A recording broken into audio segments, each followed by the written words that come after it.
That is they do not have any common factor, मतलब a upon b का कोई भी दे do not have any common factor, दोनों का कोई भी कॉमन फैक्टर नहीं है। ये चीज प्रूव करनी है। ये चीज हमने मान ली कि √7 is equal to a upon b है, और √7 एक रैशनल नंबर है। रैशनल नंबर है तो उसको a अपॉन b के फॉर्म में रिप्रेजेंट करा जा सकता है, where a and b are coprime, that is they do not have any common factor, मतलब उनका कोई कॉमन फैक्टर नहीं होगा। फिर मैं क्या करूंगा, ये जो मैंने माना है इसको बोल दिया इक्वेशन नंबर 1, और हम ये कहेंगे स्क्वायरिंग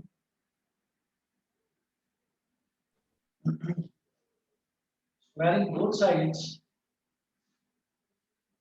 ऑफ इक्वेशन 1। इक्वेशन 1 की दोनों तरफ आपने स्क्वायरिंग कर दिया,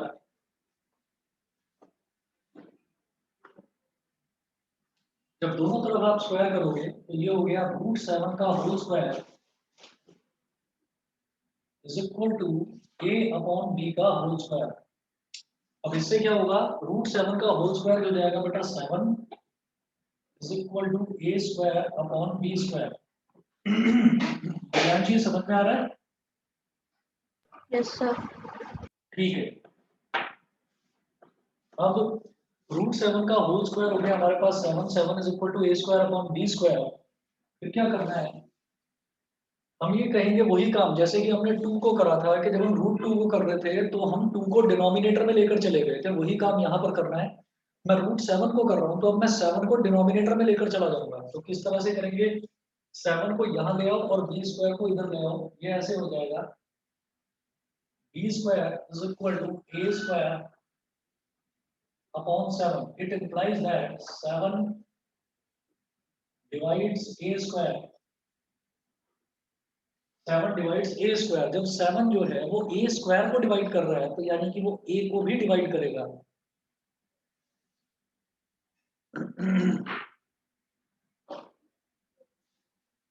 7 divides a square, it implies that 7 divides a। इसको बोल दीजिए statement number first. Statement number first, ये फर्स्ट स्टेटमेंट हो गई। फिर क्या करेंगे, 7 डिवाइड्स a, यानी कि 7 a को डिवाइड कर रहा है, तो जब 7 a को डिवाइड करेगा तो ऐसे ही तो लिखेंगे उसको a upon 7, that is a upon 7। जब 7 a को डिवाइड करेगा तो इसको क्या लिखेंगे, a अपॉन 7। तो ये जो a अपॉन 7 है, मतलब जब 7 a को डिवाइड करेगा तो कोई वैल्यू तो आएगी ना, तो वो जो वैल्यू आएगी उसको हमें क्या मान लेना है, c मान लेना है। तो a upon 7 is equal to c, ये हमने मान लिया, तो इसको मैंने बोल दिया बेटा c, इसको मैंने बोल दिया c। अब यहां से a की वैल्यू क्या हो गई, 7c, a की वैल्यू हो गई 7c। अच्छा ये वाली इक्वेशन को बोल दो इक्वेशन नंबर 2। ये इक्वेशन तो इक्वेशन नंबर 1 थी, इस वाली इक्वेशन को मैंने बोल दिया इक्वेशन नंबर 2। फिर हम क्या कहेंगे, a is equal to 7c आ गया। अब हम कहेंगे put this value in equation number 2, put this value in equation 2। इस वैल्यू को इक्वेशन नंबर 2 में डाल दीजिए, तो b square is equal to a की जगह क्या लिखेंगे, 7c, 7c का स्क्वायर अपॉन 7, तो b square is equal to 49c square upon 7, 7 7 का 49, तो b स्क्वायर क्या हो गया, 7c स्क्वायर। यहां से क्या समझ में आता है कि 7 यहाँ मल्टीप्लिकेशन में है, मैं चाहता हूँ कि 7 जो है वो किसी भी तरह से डिवाइड में आ जाए, तो 7 डिवाइड में कैसे आएगा, आप इसको इधर ले आइए, b square upon 7 is equal to c square, b square upon 7 is equal to c square. तो यहां से क्या हम कहेंगे कि 7 जो है वो b स्क्वायर को डिवाइड कर रहा है, it implies that 7 divides b square. इस 7 b स्क्वायर को डिवाइड कर रहा है, जब 7 b स्क्वायर को डिवाइड करेगा it implies that 7 divides b। 7 b square को डिवाइड कर रहा है तो 7 b को भी डिवाइड करेगा, और इस स्टेटमेंट को मैंने बोल दिया स्टेटमेंट नंबर सेकंड। ये हो गया स्टेटमेंट नंबर सेकंड, ये स्टेटमेंट फर्स्ट हो गया, ये स्टेटमेंट सेकंड हो गया। फिर मैं ये कहूंगा from first and second,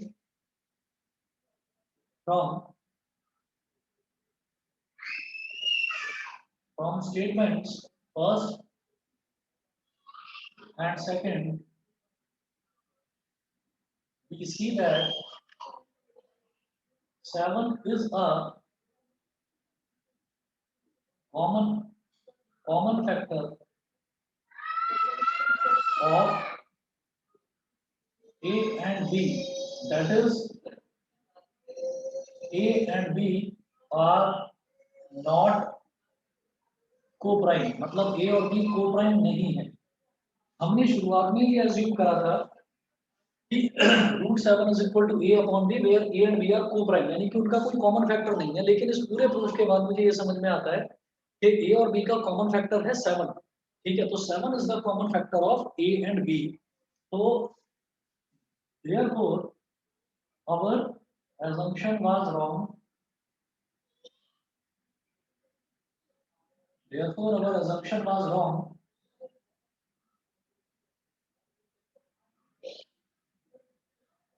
So by the method of contradiction, by the method of contradiction, our assumption, by the method of contradiction, √7 is irrational, hence proved। बेटा समझ गए सभी बच्चे? Yes, sir. Yes, sir. Divyanshi, Yes, sir. विदित, Yes, sir. चलिए, तो यहां से पता चल गया कि √7 जो है वो इररेशनल नंबर है। ठीक है, अब इसके बाद क्या करना है नेक्स्ट देखिएगा। देखिए ये जो मैंने आपको टाइप्स बताई कि √3 को इररेशनल प्रूव करना है, √2 को इररेशनल प्रूव करना है, √7 को, √11 को, ये जितने भी नंबर है, मतलब अगर स्क्वायर रूट के अंदर कहीं पर भी कोई इम्परफेक्ट स्क्वायर आता है तो आप समझ जाएंगे कि वो नंबर इररेशनल ही होगा। ठीक है, पहली चीज तो ये है। अब उसके बाद क्या है कि कहीं कहीं आपको क्या मिलेगा, रैशनल और इररेशनल नंबर का कॉम्बिनेशन मिलेगा। तो उनको मुझे किस तरीके से प्रूव करना है कि वो रैशनल है या इररेशनल है, उसको कैसे प्रूव करना है। तो ऐसे क्वेश्चंस देखते हैं। इधर है पेज नंबर 1.42 है आर डी शर्मा का, page number 1.42, example number 3।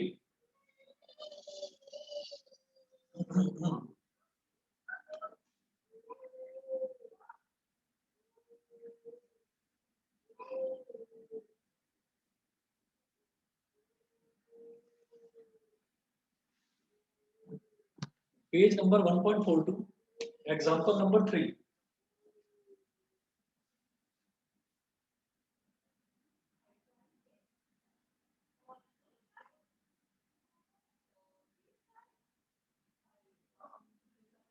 Page number 1.42, example number 3, prove that 3√2 is irrational। मुझे प्रूव करना है कि 3√2 irrational है।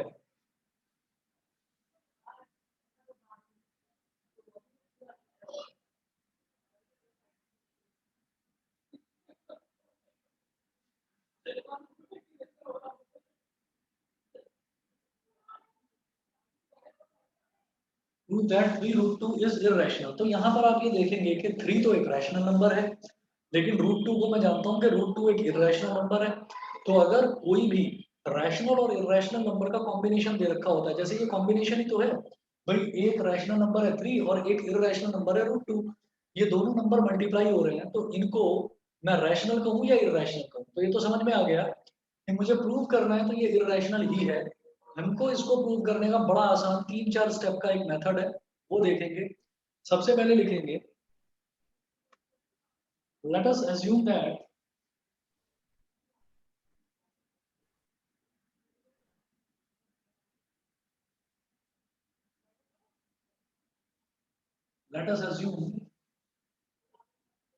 on the contrary मतलब उल्टा, let us assume on the contrary that 3 root 2 is rational.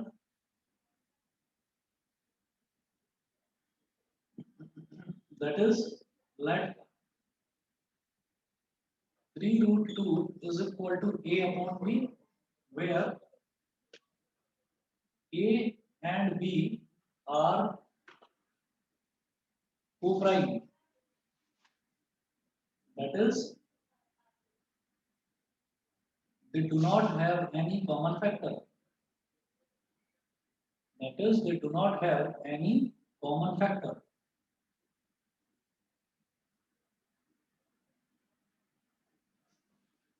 That is, they do not have any common factor. इनका कोई common factor नहीं होगा. बिल्कुल वैसे ही जैसे अगर मान लो रूट 2 दे रखा होता तो मैंने उसको रूट 2 को सबसे पहले रैशनल मान लेता और रैशनल मानते ही मैं कहता कि root 2 is equal to a upon b where a and b are coprime. अब हमने क्या करा कि 3 रूट 2 को a अपॉन b के बराबर मान लिया where a and b are coprime. ठीक, अब इसके बाद क्या करना होता है? अब जो पहले वाला प्रोसीजर था वो नहीं अपनाना है. यहाँ पर क्या करेंगे हम? लिखेंगे 3 root 2 is equal to a upon b. अब मैं जानता हूं कि अकेला अगर अंडर रूट 2 होता तो वो इररेशनल होता. अगर अकेला अंडर रूट 2 होता तो फिर वो इररेशनल होता. तो हम क्या करेंगे, रूट 2 को इधर ही छोड़ देंगे और 3 को इधर ले आएंगे. ये जो a अपॉन b है, a अपॉन b क्या है? रैशनल. तो यहां पर लिखेंगे विच इज रैशनल. ये ऐसा मैंने माना है ना कि a अपॉन b को प्राइम है, तो a अपॉन b क्या हो गया? रैशनल नंबर हो गया. अब इस 3 को नीचे ले जाओ. Root 2 is equal to a upon 3b. फिर से लिखेंगे which is rational.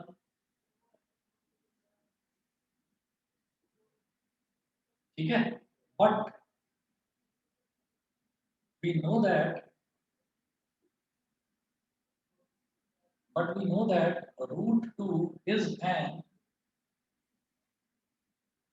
irrational number. But we know that root 2 is an irrational number and any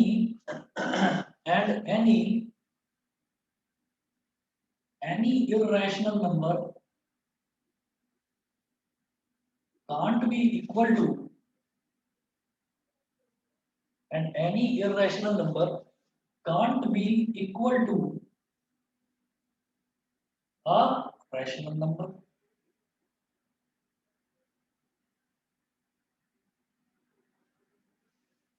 Can't be equal to a rational number. मतलब कहानी क्या है कि ये एक जैसा ही रटे रटाए हमको स्टेप्स करने हैं कि जो चीज मुझे इररेशनल प्रूव करनी होगी सबसे पहले उसको रैशनल मान लेंगे. रैशनल मानकर कुछ ऐसा कहेंगे कि लेट द गिवन नंबर, जो भी नंबर दे रखा है जैसे 3 रूट 2 है, उसको a अपॉन b के बराबर मान लिया where a and b are coprime. That is they do not have any common factor. फिर हम क्या करेंगे, हम जानते हैं कि यहाँ पर जो अंडर रूट 2 है, ये अंडर रूट 2 एक इररेशनल नंबर है, तो इसको हमने एक तरफ छोड़ दिया. मतलब इररेशनल को अकेला छोड़ देना लेफ्ट हैंड साइड में, और राइट हैंड साइड में बाकी के जितने भी नंबर्स हैं जो भी कॉम्बिनेशन दे रखा है उसको ले आओ. तो बाकी का नंबर क्या था? 3 था. तो 3 यहाँ रूट 2 के साथ मल्टीप्लाई हो रहा है तो यहाँ आकर डिवाइड होगा. a अपॉन b अपने आप में एक रैशनल नंबर है, इसलिए मैंने मेंशन करा विच इज रैशनल. ठीक है, और अगर एक रैशनल नंबर के डिनोमिनेटर में मैं किसी रैशनल नंबर का ही मल्टीप्लिकेशन कर देता हूँ तो वो रैशनल ही रहता है. रैशनल में रैशनल को ऐड करो, रैशनल में रैशनल को सब्ट्रैक्ट करो, मल्टीप्लाई करो, डिवाइड करो, ऐड करो, वो हमेशा रैशनल ही रहता है. मेरी बात समझ में आ रही है? Yes sir. ठीक है, बाकी बच्चे बता दीजिए. दिशा, दिव्यांशी, विदित बताइए. Yes sir. क्लियर है तीनों को? Yes, sir. हाँ. Yes, sir. रैशनल नंबर में रैशनल को ऐड करो, सब्ट्रैक्ट करो, मल्टीप्लाई करो, डिवाइड करो, कुछ भी करो, वो रैशनल ही रहता है. समझ गए? तो अब क्या हुआ, a upon b rational number था तो 3 मैं नीचे ले आया, यानी कि मैं डिवाइड कर रहा हूँ. ठीक, तो जब मैं डिवाइड कर रहा हूँ तो ये जो a अपॉन 3b है ये भी रैशनल ही रहेगा, इसलिए मैंने मेंशन करा which is rational. But we know that कि रूट 2 एक इररेशनल नंबर है, और ये रैशनल हो गया और ये इररेशनल हो गया, तो हमारा तो एजम्पशन ही गलत हो गया. एक रैशनल नंबर एक इररेशनल नंबर के बराबर नहीं हो सकता. ठीक है, तो हमने ये सब कुछ लिखा. But we know that root 2 is an irrational number and any irrational number can't be equal to a rational number. कोई भी इररेशनल नंबर रैशनल नंबर के इक्वल नहीं हो सकता, उसके बाद वही सेम टू सेम आपको लाइन लिखनी है। उसके बाद आप लिखेंगे सो अवर assumption was wrong,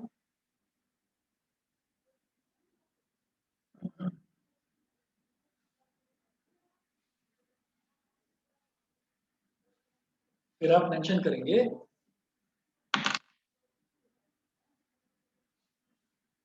so our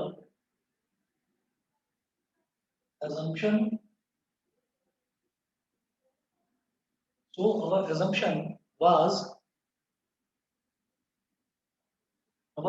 was wrong and hence by the method of contradiction, excuse me sir. हाँ जी बेटा बताइए। सर रैशनल नंबर होने के लिए वो डिनोमिनेटर और न्यूमरेटर को को प्राइम होना पड़ता है। हाँ, डिनोमिनेटर और न्यूमरेटर दोनों को कोप्राइम होना पड़ता है, ठीक है। Yes sir. अच्छा, अब हम ये कहेंगे कोप्राइम का मतलब जिनके कोई कॉमन फैक्टर ना हो, जैसा कि कल बताया था ना कि 4/8 है, तो 4/8 फर्दर सिंप्लीफाई हो सकता है। कैसे? 4 1 जा 4, 4 2 जा 8, तो 4/8 को मैं सिंप्लीफाई करके 1/2 लिखूंगा, और 1 और 2 का कोई कॉमन फैक्टर नहीं है, यानी कि 1 और 2 कोप्राइम है, तो 1/2 को मैं बोलूंगा सही मायने में 1/2 एक रैशनल नंबर है, 4/8 नहीं। समझ गए? Yes sir. ठीक है। Our assumption was wrong and hence by the method of contradiction 3√2 is an irrational number.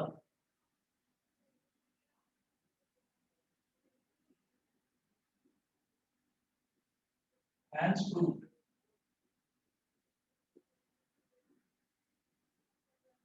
Hence proved. ठीक है ना, मुझे यही चीज प्रूव करनी थी कि 3√2 एक इरेशनल नंबर है, तो वो ये तरीका है। और जितनी मैं थ्योरी लिख रहा हूँ, आप लोग इसमें आलस मत करना।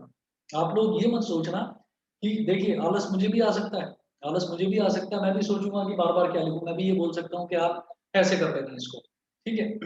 मैं ओरली बोलूंगा तो आप भी लाइटली लेंगे उसको, तो आप लोगों को ध्यान रखना है कि जितना मैं लिख रहा हूँ, जिस तरीके से मैं स्टेप बाय स्टेप कर रहा हूँ, आप बिल्कुल उसी तरह से स्टेप बाय स्टेप करेंगे तो मार्क्स भी पूरे आपको मिलेंगे।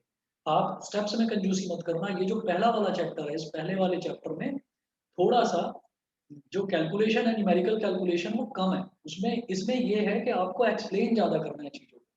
तो स्टेटमेंट लिख लिख कर, जैसे ये पहली स्टेटमेंट बहुत जरूरी है यहाँ से यहाँ तक, फिर ये स्टेटमेंट बहुत जरूरी है, और ये लास्ट में क्लोजिंग स्टेटमेंट, तो ये जरूर मेंशन करेंगे सारी चीज, ठीक है। उसके बाद देखिएगा। Excuse me sir. हाँ जी बोलिए। सर प्लीज एग्जांपल नंबर फिर से एक बार समझा दीजिए। कौन सा वाला? Example number 3। Example number 3। Example number 3 में देखो ये दे रखा है 3√2 को मुझे प्रूव करना है कि ये इररेशनल नंबर है। तो मैंने क्या करा, मैंने इसको रैशनल नंबर मान लिया। रैशनल नंबर मानूंगा तो मैं कहूंगा let 3√2 is equal to a upon b, where a and b are coprime, that is they do not have any common factor.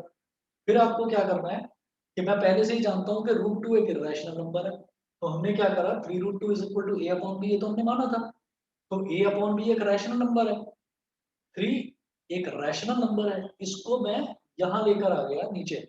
मेरा पर्पस क्या था कि मैं √2 जो कि एक इररेशनल नंबर है उसको अकेला छोड़ दूं, तो मैंने √2 को अकेला छोड़ दिया, ये हो गया a अपॉन 3b। तो a अपॉन 3b क्या है?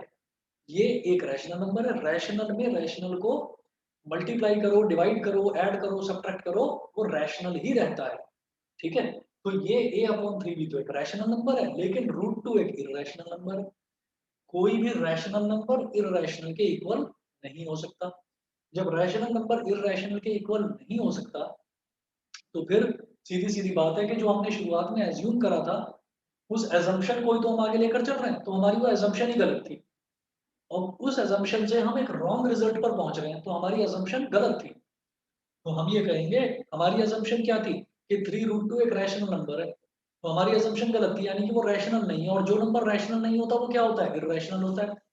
That's why 3√2 is an irrational number. समझ गए? Yes sir. ठीक है। अब आप देखिएगा एग्जांपल नंबर 4 में ये बोल रहे हैं prove that √5 is an irrational number.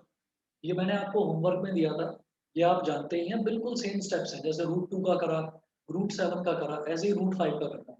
अगला देखते हैं एग्जाम्पल नंबर 5। बताओ फोर्थ कराने की जरूरत तो नहीं है ना? No sir. ठीक है, तो एग्जाम्पल नंबर 4 करिएगा अपने आप। जिन बच्चों ने कर लिया है वेल एंड गुड, जिन्होंने नहीं करा है तो प्लीज मेरे साथ साथ जितना भी मैं होमवर्क आपको देता जा रहा हूँ वो साथ साथ आप करके चलिए। अगला देखेंगे एग्जाम्पल नंबर 5। एग्जाम्पल नंबर 5 में देखिएगा क्या करना है। एग्जाम्पल नंबर 5 में है prove that 5 minus √3 is an irrational number.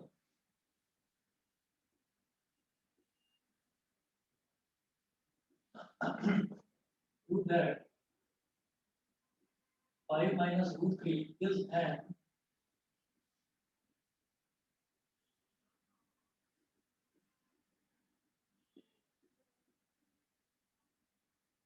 prove that 5 minus √3 is an irrational number।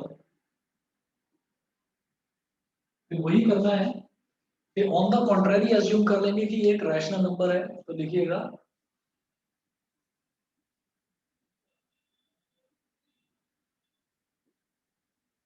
let us assume on the contrary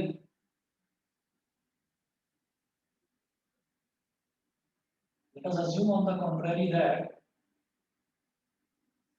5 minus √3 is a rational number।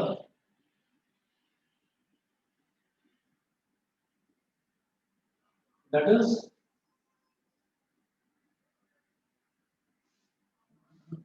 that 5 minus √3 is equal to a upon b, where a and b are co-prime। That is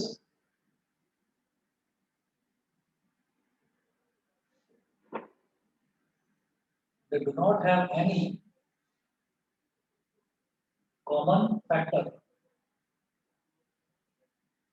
That is they do not have any common factor। अब 5 minus √3 is equal to a upon b, इसमें मैं पहले से ही एक चीज जानता हूं कि √3 एक इररेशनल नंबर है, तो मुझे क्या करना है, जैसे मैं पहले से ही यहाँ पर जानता था कि √2 एक इररेशनल नंबर है, तो मैंने क्या करा था कि √2 को अकेला छोड़ दिया था। वही काम मैं यहाँ पर करूंगा कि मैं जानता हूँ कि √3 एक इररेशनल नंबर है, मैं इसको अकेला छोड़ दूंगा। ठीक है, ये इधर से मिटा रहा हूँ। Excuse me sir.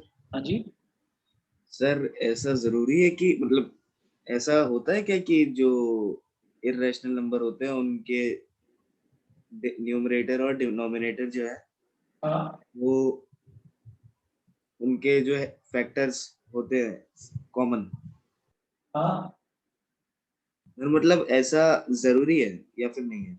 नहीं नहीं, ये ऐसा होता है कि जो रैशनल नंबर है ना, रैशनल नंबर को मैं ए अपॉन बी की फॉर्म का मानूंगा।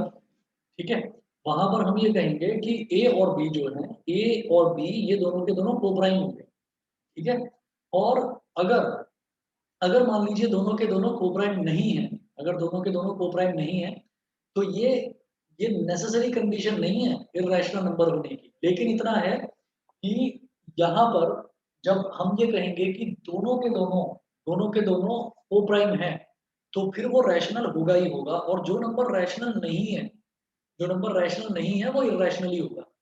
लेकिन सवाल ये उठता है कि क्या उसका उल्टा ट्रू है? उसका उल्टा ट्रू नहीं है, उसका उल्टा ट्रू नहीं है। इसी वजह से मैंने यहाँ पर ये बोला √2 is equal to a upon 3b। अब ऐसा हो सकता है कि ए और बी अभी भी कोप्राइम हो, मतलब अभी भी उनके कोई कॉमन फैक्टर ना हो, ये हो सकता है, लेकिन √2 तो एक इरेशनल नंबर है ना, ये तो मुझे पता है। तो ये एक रैशनल नंबर है, ये रैशनल नंबर इररेशनल नंबर के इक्वल नहीं हो सकता। मेरी बात समझ में आ गई? Yes sir. फॉर एग्जाम्पल मान लो ए अपॉन बी 3/7 है, ए अपॉन बी 3/7 है, तो अब ये तो रैशनल नंबर होगा ना, क्योंकि इनके कॉमन फैक्टर नहीं है। मेरी बात समझ रहे हो? Yes sir. ठीक है, और इज इक्वल टू ये ऐसा है 3√2, ये 3√2 है, या चलिए बोलिए ये 6√2 है। ठीक, अब मैंने क्या करा, √2 को इधर लेकर आ गया, अकेला छोड़ दिया, तो ये क्या हो गया 3/6। 6 into 7, ठीक है। तो क्या इन दोनों का कोई कॉमन फैक्टर है? अब हम कहेंगे हाँ कॉमन फैक्टर है इसका, 3 है इसका कॉमन फैक्टर, कोई बात नहीं, 3 1 3, 3 2 6, √2 इज इक्वल टू 1/40 आ गया, 1/14 आ गया। तो ये तो एक रैशनल नंबर ही हुआ ना, लेकिन ये इररेशनल के इक्वल है। तो जब रैशनल इररेशनल के इक्वल है तो हमारा जो शुरुआत वाला एजम्पशन था वही रॉन्ग है। जब वो रॉन्ग है और शुरुआत वाला एजम्पशन क्या था कि हम ये बोल रहे थे कि 3√2 एक रैशनल नंबर है, तो यानी कि हमारा एजम्पशन गलत था। जो नंबर रैशनल था वो हमारा एजम्पशन गलत था, यानी कि वो रैशनल नहीं है, वो इररेशनल है। जो रैशनल नहीं होता वो इररेशनल होता है, समझ गए? तो यस ये रैशनल की तो डेफिनेशन है कि ए और बी ये दोनों के दोनों कोप्राइम होंगे, लेकिन इररेशनल की नहीं है ये डेफिनेशन, समझ गए? तो सर मतलब अगर इरेशनल नंबर होगा उसके जो दोनों डिनोमिनेटर और न्यूमरेटर है वो हाँ, को प्राइम नहीं होंगे। वो कोप्राइम हो भी सकते हैं, नहीं भी हो सकते। Okay sir. इररेशनल में वो कोप्राइम हो भी सकते हैं, नहीं भी हो सकते। आप ना देखो पढ़ नहीं रहे, पुराना रिवाइज नहीं कर रहे बिल्कुल, इसीलिए आप वही चीज पूछ रहे हो। इररेशनल नंबर का मैंने डेफिनेशन क्या बताई थी? डेफिनेशन ये थी कि जैसे ही कोई नंबर दे रखा हो ए और बी, इसको अगर मैं डिवाइड करता हूँ, डिवाइड करने पर अगर ये टर्मिनेट हो जाए, खत्म हो जाए, तो वो क्या होता है? रैशनल। डिवाइड करने पर अगर ये टर्मिनेट भी ना हो और नंबर रिपीट होते जाएं, तो वो भी रैशनल है। लेकिन डिवाइड करने पर अगर वो टर्मिनेट भी ना हो और कोई नंबर रिपीट भी ना हो रहा हो, तो उसको बोलते हैं इररेशनल, समझ ओके गए? सर। हाँ, तो यस वो है इररेशनल नंबर। ये प्राइम और कोप्राइम में मत आप फंसो, प्राइम और कोप्राइम में मत फंसो, वो तो सिर्फ रैशनल नंबर का बताया कि रैशनल नंबर में ए अपॉन बी जो होगा वो कोप्राइम होगा, ठीक है। लेकिन इररेशनल की वही डेफिनेशन है जो पहले बताई थी, ओके सर। ठीक है। तो अच्छा ये बताओ, जो मैंने कल होमवर्क दिया था वो करा कि नहीं? सर नहीं कर रहा था। भाई होमवर्क आप करिए, आप होमवर्क करोगे तो पुराना रिवाइज करोगे, ठीक है सर ना? वो मैं हमेशा करता हूँ लेकिन कल भूल गया। अच्छा, तो होमवर्क करो, रेगुलरली करो, और जब भी कर रहे हो, और सभी बच्चों को बोल रहा हूँ बेटा, किसी ने भी मेरे को होमवर्क करके ना फोटो नहीं भेजी है अभी। देखिए, जब तक भी क्लासेस ऑनलाइन चल रही हैं, जैसे ही सिचुएशन देखो, कल के कंपेयर वो परसों के कंपैरिजन में कल केसेस थोड़े से कम आए हैं, थोड़े से केसेस कम आए हैं, पूरे ऑल ओवर इंडिया बता रहा हूँ।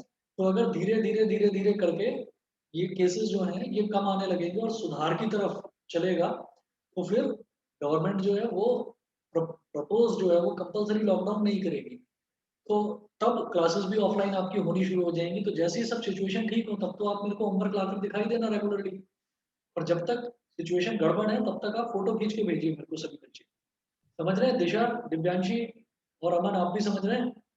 Yes okay sir. सर। ठीक है सर। हाँ बेटा, होमवर्क भेजिए। आप में से किसी ने भी होमवर्क नहीं भेजा है मुझे।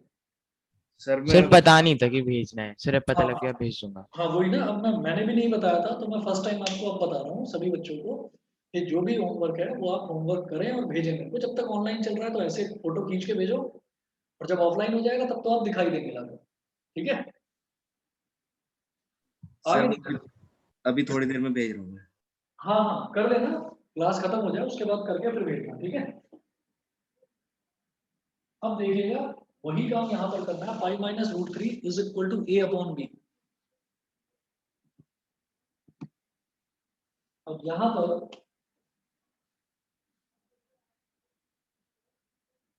आपने -√3 को तो इधर ही छोड़ दिया, और उधर हो गया ए अपॉन बी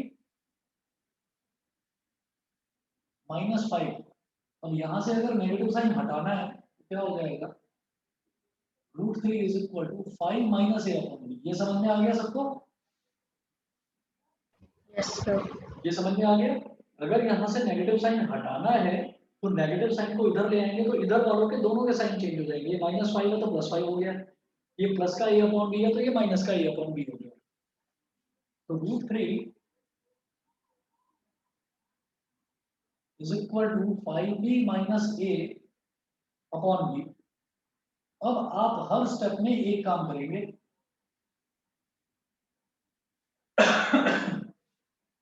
यहां पर भी लिखेंगे विच इज रैशनल,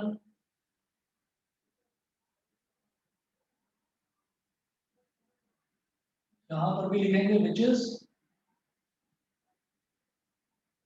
रैशनल, और यहां पर भी लिखेंगे which is rational.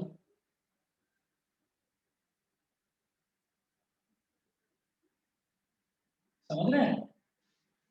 A upon B में से कोई नंबर सब्ट्रैक्ट करा, उसका एलसीएम लिया, साइन भी चेंज कर दिए, तो वो रैशनल का रैशनल ही रहेगा। रैशनल में कोई नंबर सब्ट्रैक्ट करो, एलसीएम लेकर मल्टीप्लाई करो, डिवाइड करो, कुछ भी करो, वो रैशनल ही रहता है। तो ये पूरा नंबर रैशनल है, but we know that √3 is an irrational number,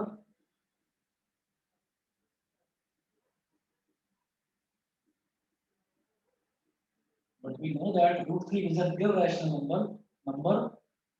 So and any irrational number can't be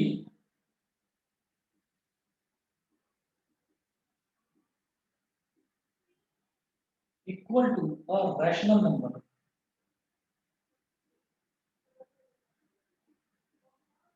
Can't be equal to a rational number. So our assumption was wrong.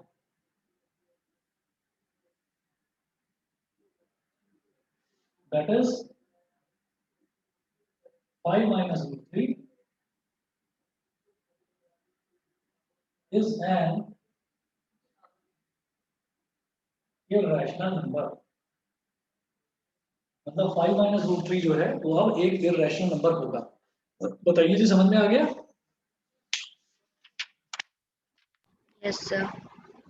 इसी को बोल देते हैं मेथड ऑफ कॉन्ट्राडिक्शन। और ये करने के बाद में एक क्वेश्चन और देखेंगे, बिल्कुल ऐसा ही है वो भी। अगला है एग्जांपल नंबर 6।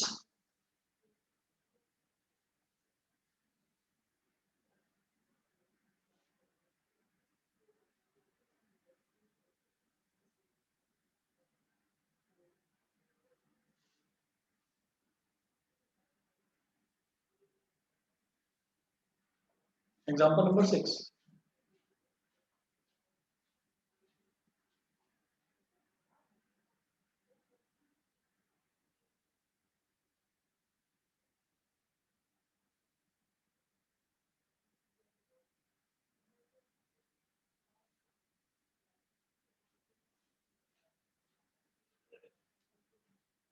तो इसमें है prove that 3 plus 2√5 is irrational. Example number 6।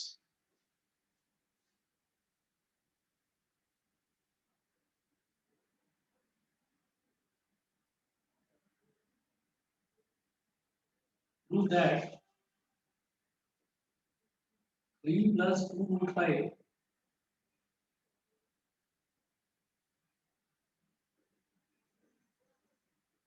3 plus 2√5 is irrational. ठीक है, तो मुझे लगता है ये क्वेश्चन देखकर आपको समझ में आ गया होगा कि क्या करना है। यहाँ पर देखो, यहाँ पर एडिशन भी है, यहाँ पर मल्टीप्लिकेशन भी है, दोनों चीजें हैं। तो वही काम करेंगे।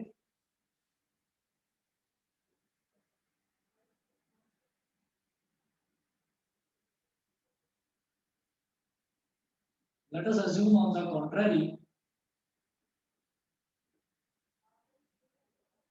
that 3 plus 2√5 is an irrational number.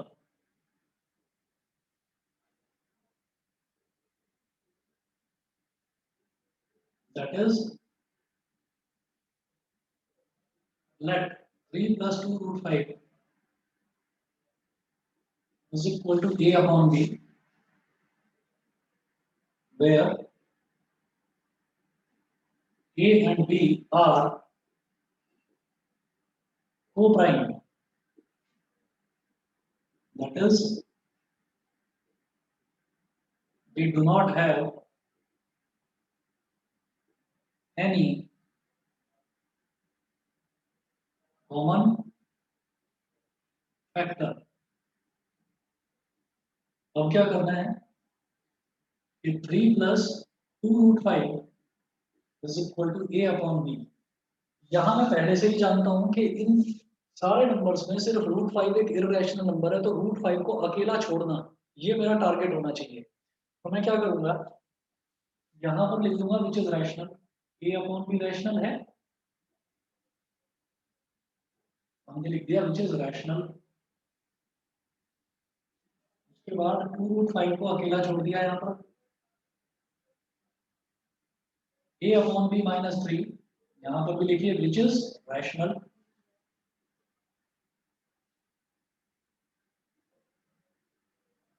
अब क्या करो, अब एक रैशनल नंबर में से रैशनल नंबर को सब्ट्रैक्ट करो तो रैशनल आ गया, एलसीएम लेंगे तो ये 3b हो जाएगा, ये हो गया 2√5 is equal to a minus 3b upon b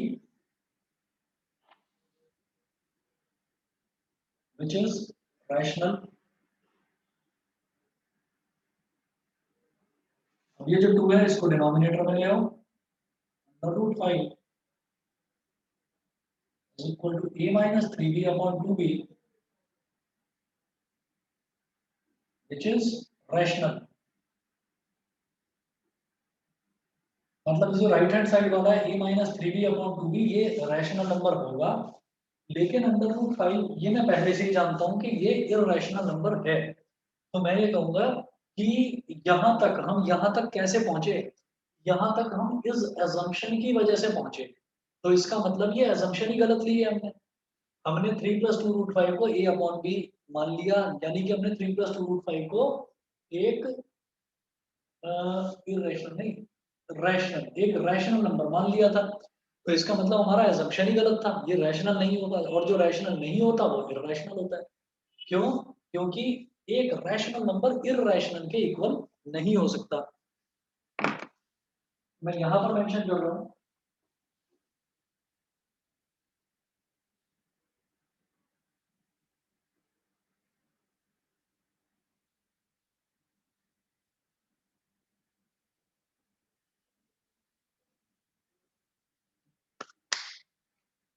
यहां पर मैं मेंशन कर रहा हूं, but we know that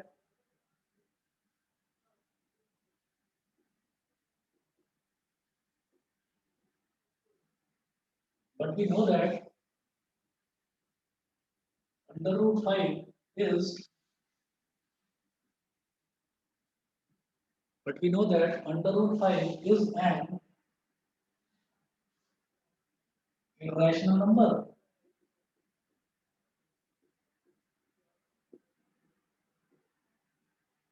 and any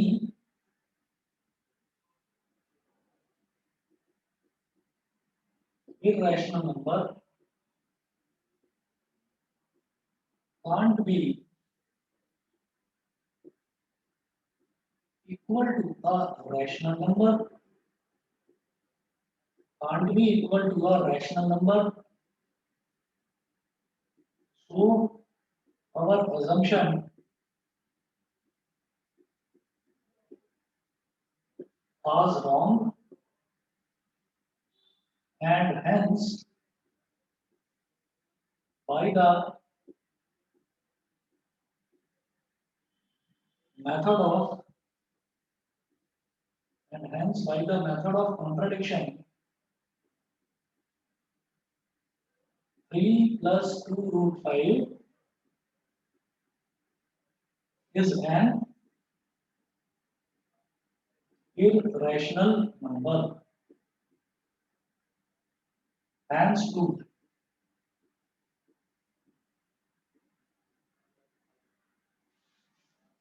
बताइए बेटा, क्लियर है सभी बच्चों को? Yes Yes, sir. sir.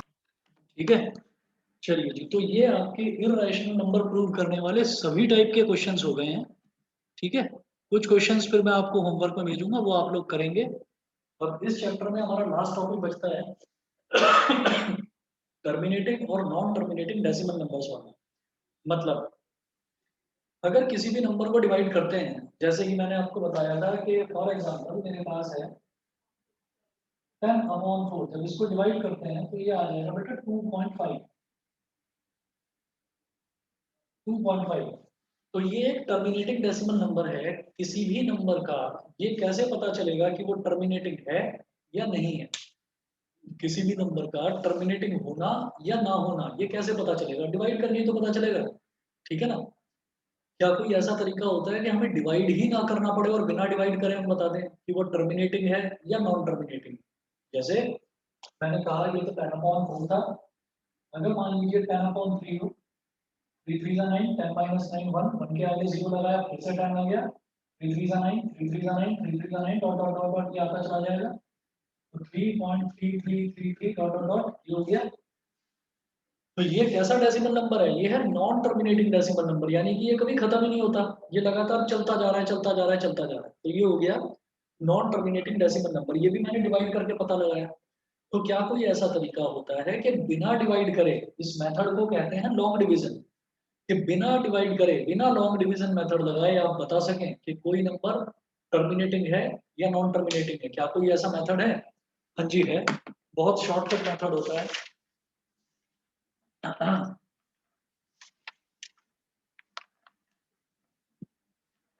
इसमें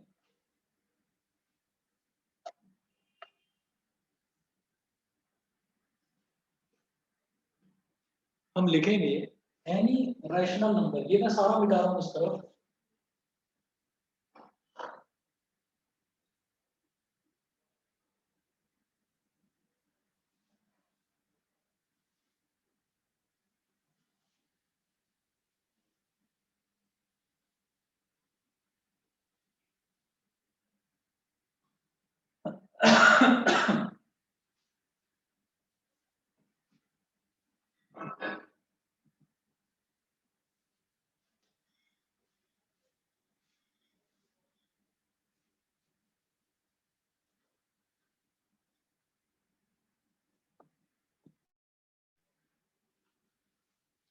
लिखेंगे determining the nature of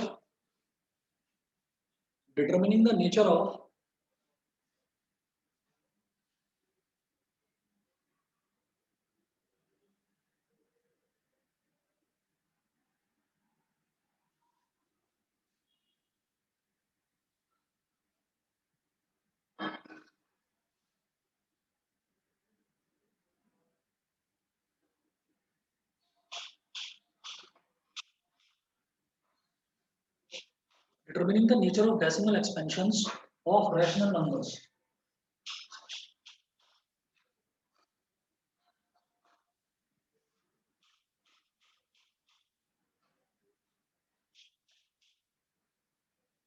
Nature of decimal expansions of rational numbers. Bracket में लिखेंगे टर्मिनेटिंग और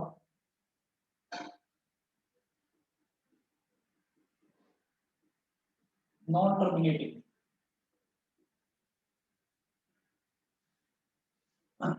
अब लिखिएगा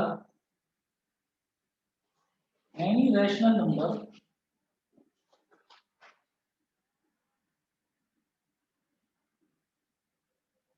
any rational number where in, ये मैंने लिखा है where in, WHERE, where in the denominator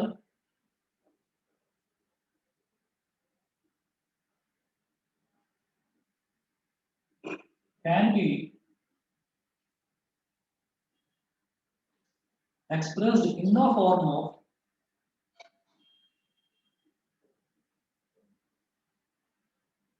expressed in the form of 2 की power m into 5 की power n. Any rational number wherein the denominator can be expressed in the form of 2 की power m into 5 की power n is a terminating decimal number.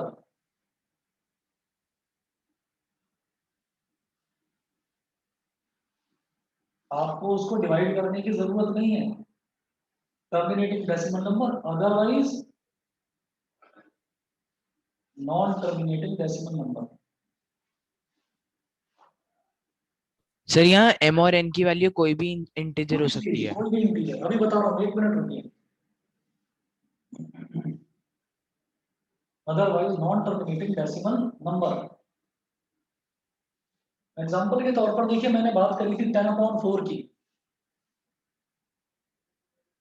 10/4, इसका सिर्फ denominator देखिए, इसको कैसे लिख सकता हूँ, 2 की पावर 2 इंटू 5 की पावर 0, समझ रहे हैं? 2 की पावर 2 होता है 4 और 5 नहीं है तो जबरदस्ती लिख दो 5 की पावर 0, ठीक है? मतलब 2 और 5 के अलावा कोई भी टर्म अगर आ गई तो वो नॉन टर्मिनेटिंग है, और अगर 2 और 5 में से कोई एक टर्म आती है या दोनों टर्म आती है तो फिर टर्मिनेटिंग है। जैसे एग्जांपल 1, एग्जांपल 2 देखिए, वो देख लो 10/3, तो इसके डिनोमिनेटर में ना तो 2 है ना 5 है, जबरदस्ती अगर 2 और 5 को मैं लिख भी दूं 2 की पावर 0 इंटू 5 की पावर 0, तो भी ये जो 3 है ये परेशान करेगा। 3 की पावर 1 हो गया, मैं लिखूंगा it is not of the form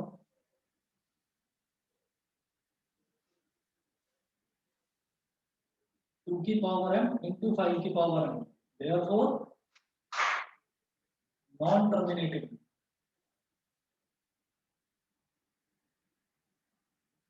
non terminating decimal number, समझ गए? समझ गए बेटा, सभी को क्लियर है? Yes, sir. यस ठीक सर। है, तो छोटा सा ही टॉपिक है, नेक्स्ट क्लास में पहले ये करा दूंगा आपको, है ना? 10 मिनट, हार्डली 10 या 15 मिनट लगेंगे कुछ एग्जांपल्स करा के, फिर अगला चैप्टर जो आप मैथ्स का कहेंगे वो शुरू करा देंगे। देखिए कल और परसों तो साइंस करेंगे, एसिड बेस सॉल्ट वाला चैप्टर आगे बढ़ाएंगे, मैथ्स वाले टर्म पर मुश्किल से 10 या 15 मिनट लगेंगे ये करके, और फिर स्टार्ट कर लेंगे अगला चैप्टर, ठीक है? ठीक है जी, क्लियर है? Yes sir. चलिए जी, तो फिर Yes, आज के sir. लिए इतना ही, बाकी मैं होमवर्क आप लोगों को भेजूंगा। Yes sir.